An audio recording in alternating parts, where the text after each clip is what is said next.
പാണക്കാട്ടെ ആഘോഷത്തിന്റെ ദൃശ്യങ്ങൾ കൂടി നമുക്ക് ഒരിക്കൽ കൂടി പ്രേക്ഷകർക്ക് കൊടുക്കാം. വലിയ ഹാരാർപ്പണം നടത്തുന്നു. 10 വർഷത്തിന് ശേഷമാണ് അല്ലേ? അതാ ലീഗ് നേതാക്കൾക്ക് മാലയിടുന്ന കാഴ്ച. പച്ച പതാക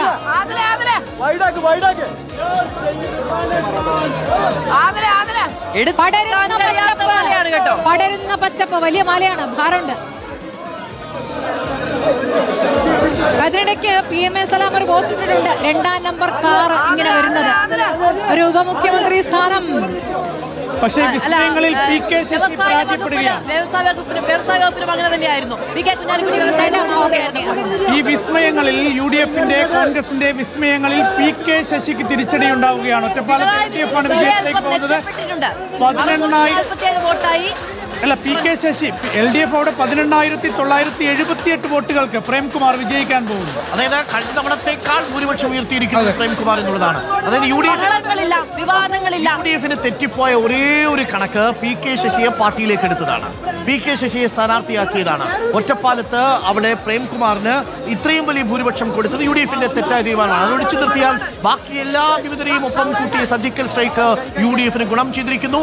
ഒറ്റപ്പാലത്ത് PK ശശിയെ മാത്രം ഇപ്പോൾ ജനം കൈവിട്ടിരിക്കുന്നു. എലത്തൂരിൽ 5ാം റൗണ്ടിലും ശശീന്ദ്രനെ പിന്നിലാക്കി വിദ്യാ ബാലകൃഷ്ണൻ. 5,465. ബിന്ദു കൃഷ്ണ വനിതാമന്ത്രിയാകുമോ? ബിന്ദു കൃഷ്ണയുണ്ട്, ഷാനിമോൾ ഉസ്മാനുണ്ട്, വിദ്യാ ബാലകൃഷ്ണനുണ്ട്, ഫാത്തിമ തഹ്ലിയയുണ്ട്, KK രമയുണ്ട്.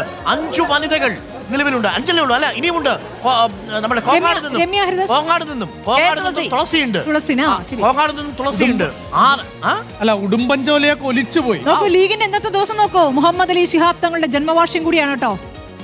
ഇപ്പോൾ അർജുൻ ഖേലയുടെ എന്താണ് കണ്ണൂരിൽ സംഭവിക്കുന്നത്? ഇന്നേ വരെ CPM-ന്റെ ചരിത്രത്തിൽ സംഭവിക്കാത്ത അടിയൊഴുക്കുകൾ സംഭവിക്കുന്നു. ഏതു കൊടുങ്കാറ്റിലും ഇളകാത്ത കോട്ടകൊത്തളങ്ങൾ ഇളകുന്നു. ഇതെന്താണ് ധർമ്മടത്ത് സംഭവിക്കുന്നത്, മട്ടന്നൂരിൽ സംഭവിക്കുന്നത്, പയ്യന്നൂരിൽ സംഭവിക്കുന്നത്, ഉദുമയിലൊക്കെ സംഭവിക്കുന്നത് എന്താണ്?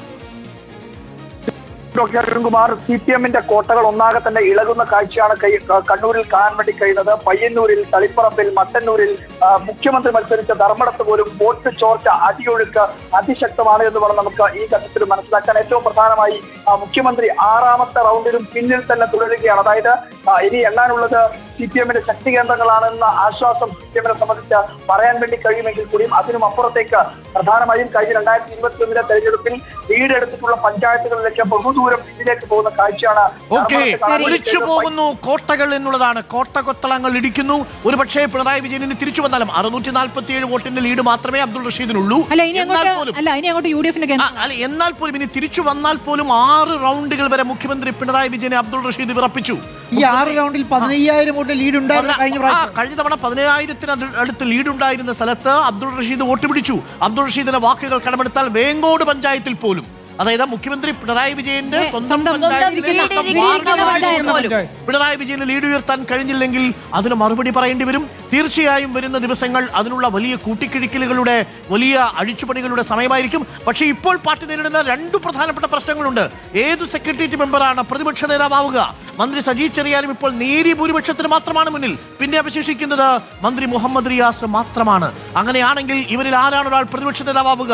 2 തളിപ്പറമ്പിൽ PK ശ്യാമള പിന്നിലാവുകയും 6,000-ലധികം വോട്ടുകൾക്ക് TK ഗോവിന്ദൻ മുന്നിൽ നിൽക്കുകയും പയ്യന്നൂരിലധികം ടി മധുസൂദനെ ന്യായീകരിക്കുകയും ചെയ്ത പാർട്ടി നേതൃത്വത്തിന് പിടിച്ചു നിൽക്കാൻ കഴിയുമോ? ജില്ലാ നേതൃത്വത്തിനും സംസ്ഥാന നേതൃത്വത്തിനും മറുപടി പറയേണ്ടി വരില്ലേ? ഒരേ സമയം പാർട്ടിക്കും ഒപ്പം മുഖ്യമന്ത്രി പിണറായി വിജയനും മറുപടി പറയേണ്ടി വരുന്ന തെരഞ്ഞെടുപ്പായിട്ട് മാറുന്നു. കൊട്ടാരക്കരയിൽ ഐഷ പോറ്റി ലീഡ് ചെയ്യുന്നു. KN ബാലഗോപാൽ പിന്നിലാവുന്നു എന്നുള്ള വിവരം ഇപ്പോൾ പുറത്തു വരുന്നു. ഞെട്ടിക്കുന്ന വിവരങ്ങളാണ്. ബേപ്പൂരിൽ റിയാസിന്റെ ലീഡ് കുറയുന്നുണ്ട്. 5ാം റൗണ്ടിൽ 5,661. പക്ഷെ കംഫർട്ടബിൾ ആണ്. വൈക്കത്ത് P പ്രദീപിന്റെ ലീഡ് താഴുന്നു 228-ലേക്ക്. വൈക്കം പോലൊരു മണ്ഡലം, ഇടതു കോട്ടയായ വൈക്കം പോലൊരു മണ്ഡലവും ആടി ഉലയുന്നു എന്നുള്ളതാണ്. വൈക്കത്തും കടുത്ത പോരാട്ടമാണ്. കേവലം 228 വോട്ടിന്റെ മാത്രമേ ഉള്ളൂ എന്നുള്ളതാണ്.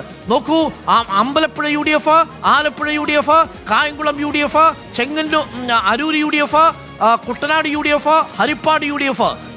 UDF-ന്റെ ലിജുവിന്റെ ലീഡ് 1,832 ആയിട്ട് ഉയരുന്നു. ചെങ്ങന്നൂരും ചേർത്തലയും ഒഴികെ ആലപ്പുഴ മുഴുവനും. ഇരവിപുരത്ത് നൌഷാദിനെ അട്ടിമറിച്ച് 5,020 വോട്ടുകൾക്ക് ഇരവിപുരത്ത് RSP UDF ലീഡ് ചെയ്യുന്നു. 2021 ഒറ്റ സീറ്റാണ് ഉണ്ടായിരുന്നു ആലപ്പുഴയിൽ, ഒറ്റ സീറ്റ്. ഇപ്പോ അവിടെ ഏതാണ്ട് 5-ലധികം സീറ്റിലല്ലേ? രണ്ടിടത്ത് മാത്രം അരൂരിൽ ഷാനിമോൾ ഉസ്മാന്റെ ലീഡ് 5460. ദലീമ അവിടെ 5460 വോട്ടുകൾക്ക് പിന്നിലാവുന്നു. പ്രിയപ്പെട്ട പ്രേക്ഷകരെ, ഇപ്പോൾ വരുന്ന വിവരങ്ങൾ അനുസരിച്ച് ഇതൊരു വലിയ സുനാമി തന്നെയാണ്.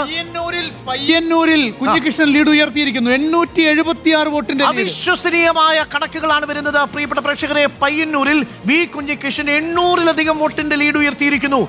പയ്യന്നൂരിൽ തളിപ്പറമ്പിൽ ടി കെ ഗോവിന്ദൻ 6000-ലധികം ലീഡ് ഉയർത്തിയിരിക്കുന്നു.